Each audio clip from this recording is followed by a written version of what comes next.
Hi, everybody, and welcome back to the Dissection with Erin Mulligan. I'm Erin Mulligan, and welcome back more specifically to the discussion table series that I'm trying to start up again, where I interview sports industry professionals and try to inspire and spread more positivity.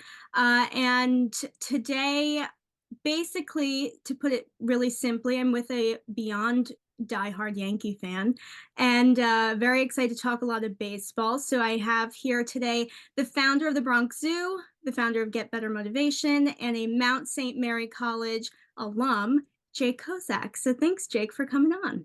I'm honored to be here. Thanks for having me. How are you? How's your day going? Doing great. Been busy. Right before this, I was just telling you I do editing, just keep plugging away. It's the off season, technically spring Mhm. training, but doesn't stop for the Bronx Zoo. We got to keep on going. So, I know. Well, happy spring training to you. I feel like we could say that like Happy New Year. Happy yeah, spring. absolutely. And it has been a very happy spring training. So it's been fun Very. to watch.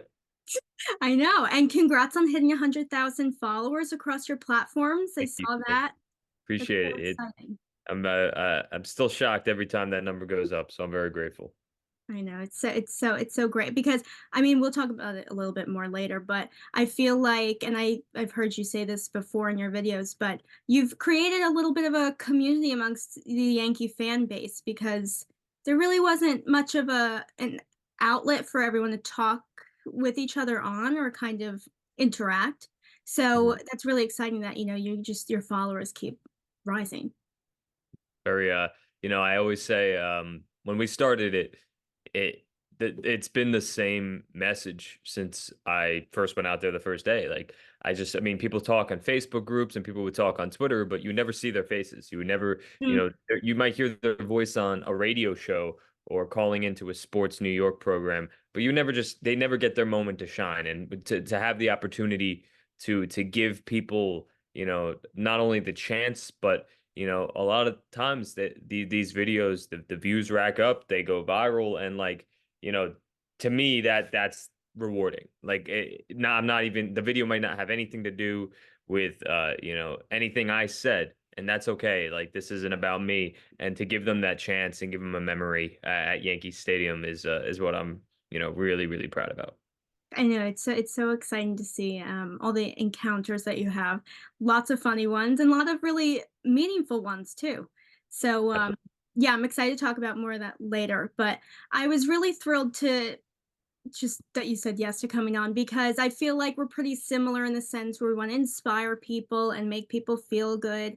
And our mentalities seem very similar on the world, life, sports, everything. So I do want to start like from the beginning with you. Where did you grow up? What was your upbringing like? Yeah. So I was born in Bronxville, New York, same town as Harrison Bader, I was, about 20 minutes north of the Bronx. My grandfathers, my grandmom, they were from the Bronx. My mom and dad, my mom moved a lot. My dad went from they both lived in Yonkers. My dad moved up to LaGrange, New York, and my mom moved around. She would be in like West Virginia, Maine, all these places. But then my mom found herself back in Yonkers, and my dad found himself in this area. So when I was born, I lived in Westchester as a very like small child, like baby, and then I came up to a town called East Fishkill, New York, which is basically like a suburb, if you will, of Poughkeepsie, New York. okay. And I'm about 10 minutes from Poughkeepsie, and I grew up in a great town around great people, friends who I still have to this day. I had the greatest family. I still do. My best friends are my mom and my dad, and my two sisters and my two brother-in-laws. Like when I we hang out, I hang out with them more than anybody. I'm not out on a Friday night or Saturday night that often. I'm usually home watching a movie. Like that's was my upbringing. That's just what I do. When I went to college, I actually went to college at Mount St. Mary College with my twin sister. So we lived right across from each other. Oh So my I was god. an RA in this building. Our windows, I could see like to her window. It was right across. So like we were like just close. Like we Yeah. just never, we had the same friend group. We didn't care about going to the same school. And then my older sister is like a triplet. She didn't want us to go to the same school, but she was just like our triplet growing up. So very close bond. Uh, Yankees in the blood. Everyone in my family was a Yankee fan. My mom we'll say she wasn't really into baseball. But she would like, I went to a Mets game and I was now she's all Yankees, so it's good. Oh, But good. Okay. yeah, my grandfather was NYPD officer in New York, diehard Yankee fan. Um, so yeah, just the greatest upbringing in a great town. I tell people all the time, they're like, "Oh, you're not actually from the Bronx." Once I graduated school, I got a job as a reporter in New York, and you will not find someone who knows New York City, all five boroughs, better than me.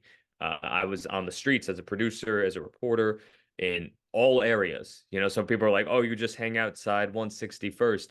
I would be all over the Bronx, covering stories, in Brooklyn, Staten Island. So I got to know New York, and I say that all the time. When I'm in New York, I'm at home. So that's where I want to be. That's where I kind of found myself living my life. But where I grew up was a great town with a phenomenal support system, and they're still with me to this day. That's so refreshing to hear you say all that about your family because me too. I'm so close with my parents, Mm. and I feel bad when people are like, "Oh, you tell them everything? You did that with your parents?" And like I choose to spend time with them and do stuff with Absolutely. them. You know what I mean? Like and I don't have secrets. I just, no. I And tell my parents and my sisters, and it's who I am. yeah, exactly, and if I don't tell them something, like, the guilt eats me alive and then it comes out. Like, I just can't I don't know, but I think that's also a testament to the way they parented us and created that bond, and even, yeah, with my sister, we're 7 years apart, and Oh, wow. look she looks like she's older than me, so people think that we're either, like, a year apart or whatever, but we're so close too, and I love that you said that about your siblings, I know. Like, siblings are so special. I always say, you're never gonna have a closer relationship than a sibling because they're 100% you. Yeah, They're the only people that are ever gonna be 100% you. yeah, You're 50% your mother, you're 50% your father, but your siblings are 100% yourself. So, I think it's important, and your siblings are gonna be the one. And thankfully, my brother-in-laws too. They are like my brothers. They're not, brother-in-laws. I always say that because that's a bond I never had. I didn't have a brother, and I always wanted mhm. a brother growing up, and now I got two. So, That's awesome. I know. It's great, it's great.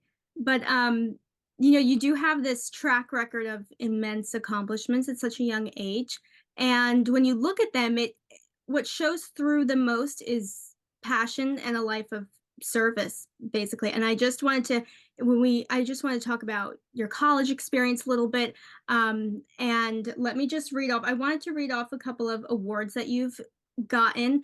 yeah. You got the MSMC award in 2018, which is given to a graduating senior who maintained a high academic standing and then also loyalty to the school. And then 2018, you were the senior commencement speaker.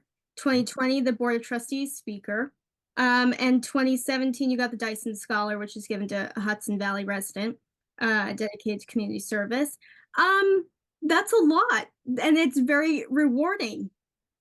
I Yeah, mean, no, I yeah. appreciate that. I mean, it seems so long ago now since I was in school, but I chose a great college, and I owe a lot of that to my mom. I looked I you can this is a conversation I remember having with my dad to this day. I said to my dad, I need to be near Yankee Stadium and I need to get the Yes Network. Those are my main priorities when I'm choosing a college. So academics weren't my strong suit, but Neither. not you either. You weren't. Yeah. Yeah, like I knew the importance, but it wasn't until I got to college that I really enjoyed learning. Yeah, I'm sure we'll talk about, but I kind of transformed who I was, and it. I was a sophomore in college, and I just wasn't happy with my life. Really didn't like myself at all. And like, people who knew me back then, they would say, "Oh, he was arrogant. He was, so cocky." But I would just say stuff. But like, I'd go home and look at myself in the mirror and be like, "Man, Mm. I don't like myself at all." And it kind of accumulated to one weekend, and um, decided to change. And thanks to my school, my college had a staircase that was like the Phyllis. It was bigger than the museum steps of Rocky. So I see the Okay. Rocky Poster behind you. So it was bigger than that, but I would listen to Gonna Fly Now, and I'd go up and I'd go back down. I'd go up, I'd go back down. And I lost 70 pounds in 5.5 months. People are like, how'd you do that? I did not eat probably the best diet, but I just completely stopped eating anything I loved. Um, I drank nothing but water, and it was because of that school. Like I had really good friends in college, and no one like would just be like tease you or like my best one of my best friends who was my roommate Jeff. We'd have lunch together every day, and I remember they would just like compliment me, like, "Hey, you're looking good. Like, keep it up." Like, and that would like motivate me. So I kept at it, and then it hit a point where I really like I guess the physical aspect turned into the mental aspect, and I Mhm. really enjoyed learning. I was like, wow, let me really apply myself. I can probably do well. I started getting 4.0s, like my GPA skyrocketed. Um, I became the class president. I became an RA. I so just kind of like just spun into this to this thing, and then I really wanted an internship at this company called Steiner Sports, and if a Yankee fan would know Brandon Steiner. Mhm. And I knew that the Yankees had internships in other places, but I did my research. And I'm like, man, that's a cool internship program. Like I read the For sure. information, I saw what they were doing at the company. I'm like, man, like I got to get in there. So when I'm losing this weight, I ended up applying. Oh, I'm sorry about the thing. I don't know if you heard the text Oh, message. no. Um, I ended up hearing about it. I applied, but I got a message back like, "Hey, thanks for reaching out, but you're just too young. You have to be a junior." So I'm like, "Okay." So like at that point, I just started really like learning how to get things done, and I lost the weight. I'm a president now. I'm really like applying myself. So I made sure the next year, I remember the day, it was February 1st, they had the opening for the internship. That was the first day you could apply. It was through email, send your resume, send your information. At midnight on February 1st, I hit send. Like, made sure I would be the first one. And, it turned out that I was lucky enough to get it. And that was just an unbelievable experience. And to this day, I have a good relationship with Brandon. And it was just, so like my college, I always say like to kids when you choose a school, don't necessarily just focus on what you're going to gain academically. You could go to an Ivy League school, but you can go to a state school and still it's all about what your network can become. And when you network properly in college, you will set yourself apart from those who didn't. And I'm a big advocate for college isn't about partying and these are the best years of my life. College is important to set you up for the best years of your life. Yeah. That's the truth. When I always hear people like, talk about like, oh, high school, college, they were the best years of my life. When I was there, I was just like, man, I'm having a blast. I go to a great school, but like, I don't want to ever think that I already lived the best years of my life. Yeah. So, you know, I, I I would just stress that, I networked properly. It gave me the opportunities and, the accolades were wonderful, but the experiences were just, second to none. For sure. I'm so happy you said that. I don't remember who I was talking to, but I said, I didn't love college because I wasn't the typical college kid where I didn't want to go party every weekend, but the experiences that I had will impact me forever because of the skills I developed or whatever in production, whatever. And a lot of the relationships that I made when I was at school. But I think it's a horrible mentality to graduate and be like, "Ugh, it's a downhill from here." Like, Yeah. why, why is that even a saying? I don't know. But Yeah. yeah, I mean, that, it can be fun. Like, don't get me wrong. It's okay. Go out, have fun at yeah. a party, all that stuff. That helps you network too. But college's purpose is to set you up for the rest of your life. It isn't supposed to be your life. Oh, totally, totally. And you did seem really busy while you were there. And I I worked I want worked 4 jobs at one point. I was a full-time student, I was a class president, I was an RA, I worked in the marketing department, I worked, sometimes on the weekend at a restaurant, So that was 3, and then I think it overlapped where I was doing the internship. I stayed on into my, senior year, Oh, um, okay.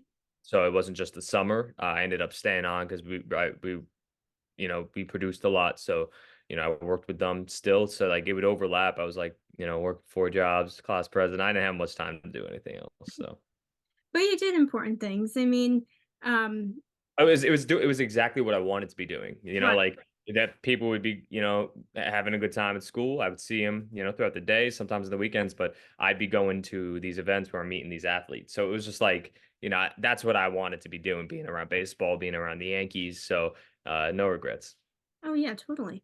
And, I mean, you obviously knew what you wanted to do while you were in school.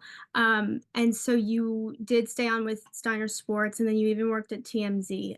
Can I ask what working at TMZ was like? Absolutely. I'll first say this. I wanted to be the next Brian Cashman in college. I wanted to work in Oh, business. Yeah, I thought, man, I could I could I could run this team.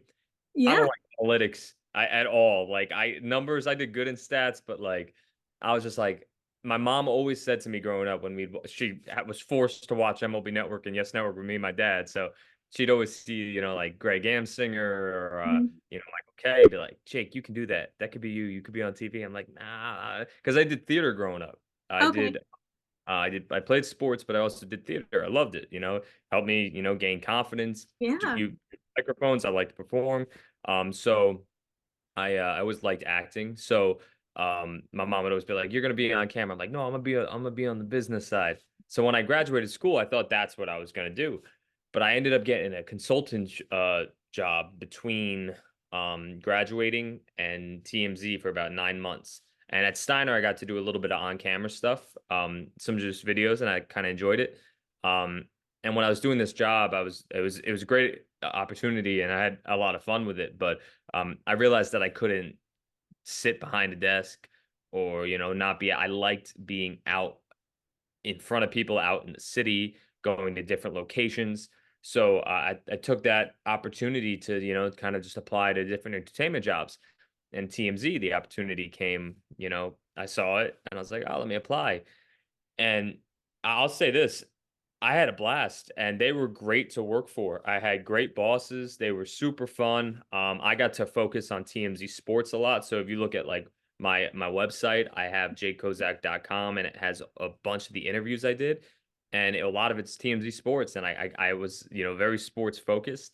But I mean, I got to meet people that you grow up thinking, oh my gosh, imagine meeting them. Like I got to talk to Michael Jordan, Derek Jeter, Al Pacino, De Niro, like my idols, Yeah. and I was just like, oh my gosh. So it was like that aspect of it was every day I didn't know who I was going to talk to. Like, like like I told you, I know the city very well. So I would go to different spots and sometimes you just see them and, you get to talk to them, different stars. And, they were a great company to work for. And, my portfolio there is something I'm very proud of. I put a lot of hours in, and a lot of my stories, got picked up and I was ranked, highly on the reporters list every year, every Wow. month. So it was it was a tremendous experience, honestly.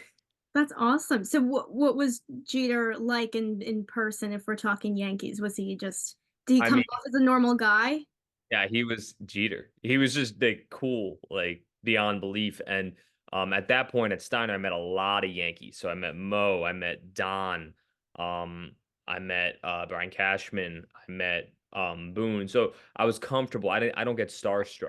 To me, every interview is the same, Yeah. speaking to a fan, speaking to an athlete, just because everyone at the end of the day is a Yankee fan. So at that point, that really helped me learn how to take my networking that I learned and network in, a higher, professional uh lane, if you will. And Mhm. Derek Jeter, he walked on the red carpet that night. I was like, man, this is my hero. I have a poster above him. I'm 21 years old. It's still above my bed.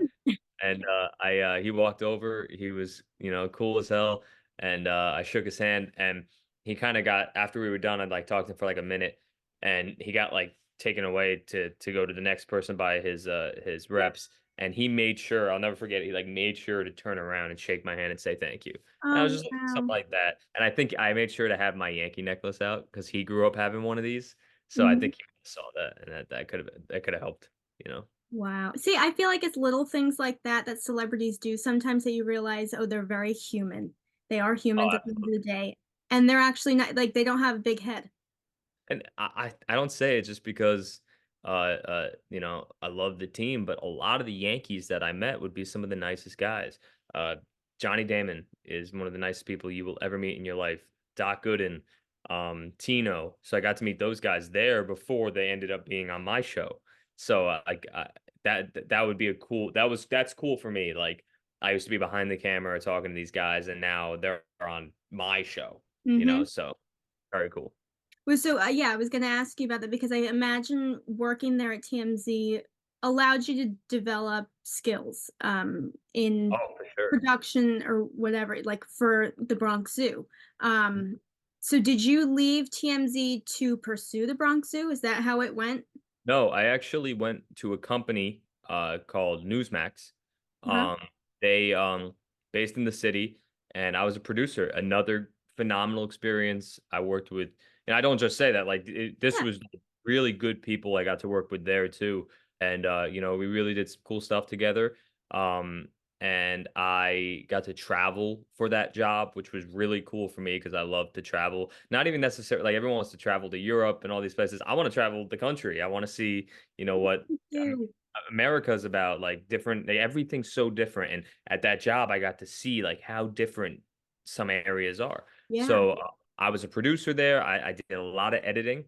So we're kind of leading towards the Bronx Zoo. It's like at Steiner, I learned how to work around athletes and, see kind of the back workings of how the industry is.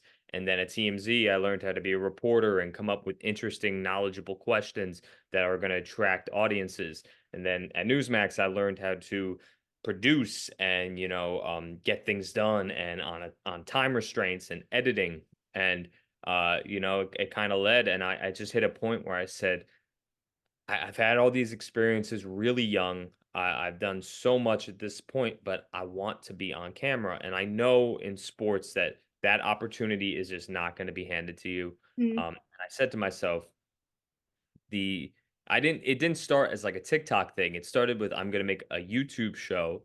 And in the beginning, you can go back and see like they were 15-minute long episodes. That's what the Bronx Zoo started out. And I just took all the skills that I learned, the editing, and I think that's one thing people don't realize too when they look at my page. Like I'm not just hosting it. Like I every single thing that's ever been posted has been with my hand. I've edited every single video you've seen on there, the high intense pieces, the TikToks, the marketing aspect, running the website, every single aspect of the Bronx Zoo, besides, holding, the camera is, done behind the scenes, and it's all the skills I've learned. So I that's one thing I'd stress to people when you're trying to get into the sports career is, you know, think long term.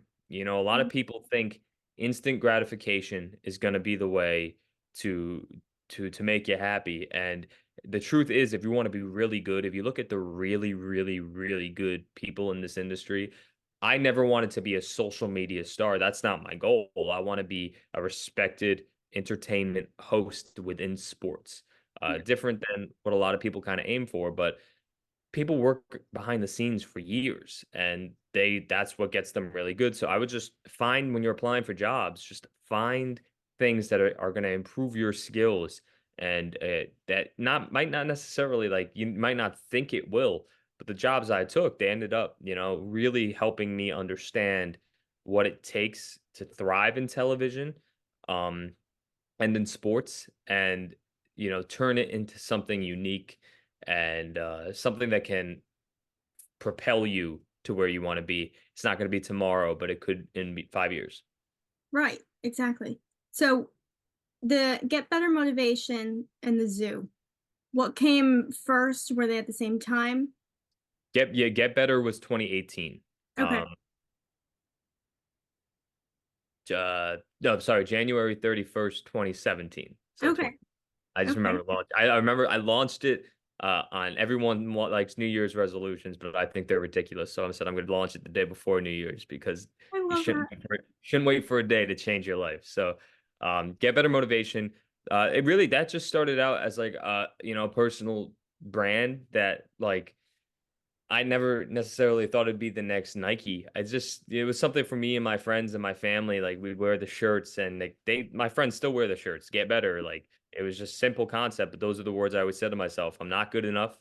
Get better. I think I always say the biggest bullshit lie, sorry for my language, is that people tell you you're good enough. Oh, you're fine the way you are. You don't need to change. What are we talking about? That's I ridiculous. agree. You'd always want to get better. So Mhm. um yeah, I started, making that brand and making motivational videos, and of course, that's a, you know, overpopulated space of motivation speakers and inspiration, but it was really for me, and, like, just like I kinda call it, like, now it's just like a personal diary when I Mhm. post on that stuff. It's like, I don't have to hide how I feel. This is exactly what I'm thinking at all times. So, it's just a way, if one person, found inspiration through me losing weight, which happened, like, a Mhm. couple people have told me they lost weight because they saw my videos. Wow. That's what it was about. Yeah, it wasn't about you know, trying to be a star necessarily from that. Um, so yeah, it's still, it's kind of on the back burner now because of the Bronx Zoo, but it's just a passion, project of mine that I hope I can pick up and just use it to help one person at a time. Don't need a million people to have their lives change because of that. But But, you also showed your love for Rocky through it as well. well, I see you love. What's your favorite Rocky? The first one. Okay, Yeah. no I problem know, with that. Honestly, it's the best one. It's the best made film. I think so too. But Rocky 2 is my favorite, I'm not gonna lie. Okay, it's Surprisingly, mine too. just because, from I think it's like 33 minutes and 42 seconds to about 25 minutes, that's how I watch it on my movie on my Mhm. treadmill. That whole training scene is just perfection. But, I agree. it's yeah, I mean, all of them are, but Rocky 2. But that, tying it back going back a couple years, the reason I lost the weight, I said a couple things accumulated. I always say, you know when you're in college and high school and a guy loses weight, tends to be about a girl or like all this Mhm. stuff. And of course that came into play. I remember one girl made a comment towards me once, and I just was like, oh man, like I'm more than that. Like I'm not disgusting with the way I look or something. And it wasn't what was said, but then another person made a comment, like a family member, and I give him credit to this day. Basically said you're gaining weight, and, I didn't take it as body shaming. I took it as, man, he cares about me. He wants me to improve, or he wouldn't have said that. So I thank him till this day. Like, thanks for kind of giving me a kick in the butt. So two things happened. And then, um, that Sunday night, it was February 29th, with leap year, surprisingly was Mhm. this year. So, I was watching the Academy Awards, and it was the year that Stallone was nominated for Creed, Okay. and, um, watching the Academy Awards, and he lost, and I was just so mad. Like, I remember being, like, actually upset. Like, Mhm. "Man, like, he doesn't like, he deserves recognition." And I went back to my room, and I just started watching uh, him run up the stairs over. And I was just at a point in my life, and I'm just like, man, like I'm tired of my life. People who deserve great things. I think he deserves this entire world. Me Uh, too. like he's just like the very best. And I was just like, if I could see, if I can make a difference in my life, that has to be better than an award, right? Mhm. And like I said, I'm a wake up and I'm going to change my life. I remember like watching it was Rocky 2 when he's running. My favorite one is when he runs with all the kids behind him. Because to me, that symbolizes what Rocky is. He Mhm. is leading the way for the world to find inspiration and find the good and the bad. And I just said I'm gonna change. So, Rocky changed my life. Like I said, I had the best role models around me. I had my mom, my dad, my grandparents. But Rocky just I connected to because I felt like I had a lot of potential. And I never felt saying that was arrogant. I just knew I had a lot of potential to do something really great if I applied myself. And I ended up, you know, getting to meet him, and it was during Creed 2, uh, and he was in Philly, and I got to be an extra, and I went down for the day. I applied to be an extra in Creed 2, when I was in college. Oh There's my the god. a common theme with me is I don't feel like I'm good enough.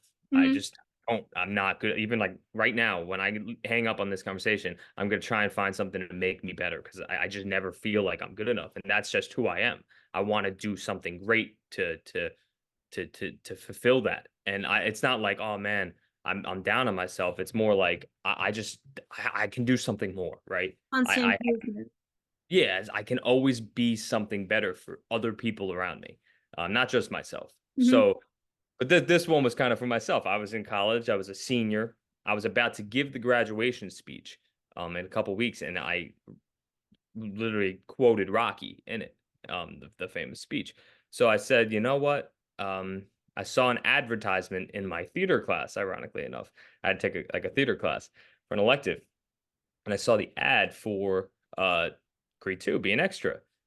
Got the call like 15, 20 minutes after I applied when I left the class, and I was just like, I don't have anything to do tomorrow. Like, I'm a senior at this point. Like, I'm in Newburgh, New York. So I took I don't know if this is getting sidetracked, but No, uh go ahead. um, I uh I took a train. I think it's the first time I would be telling the story on a podcast too. I ended up leaving. I left my school. I got on a train, the Metro North in New York. Took it to Grand Central. Um, got in a cab, missed my Amtrak train to Philly from Penn Station. So I had to wait for the next one. And now I know Philly well, but I didn't know Philly well when I went this time. I took the train to the 30th Street station in Philadelphia, ran from there in like a tank top and skinny jeans in my duffel bag just to go make sure, well, I'm in Philly. I'm going to the Rocky Steps. So it's not that far, but I went all the way to the Rocky Steps, hung out for a little bit, then went up to North Philly, where I got to be an extra, and I didn't, see him at all. Nothing happened. Met some great people, but that night, I ended up getting to stay, as an extra, and it was a phenomenal experience. And I saw him, and everything was done. We were gonna go home, and I said I didn't come this far not to say hello. So I Yeah. just went up to him, and I just said, All I said was, Mr. Stallone, I just wanted to say hello and thank you for changing my life. And he looked at me and went, that means so much. Thank you. That was it. And I was shook his hand and made my life. So yeah, just I love Rocky. Awesome.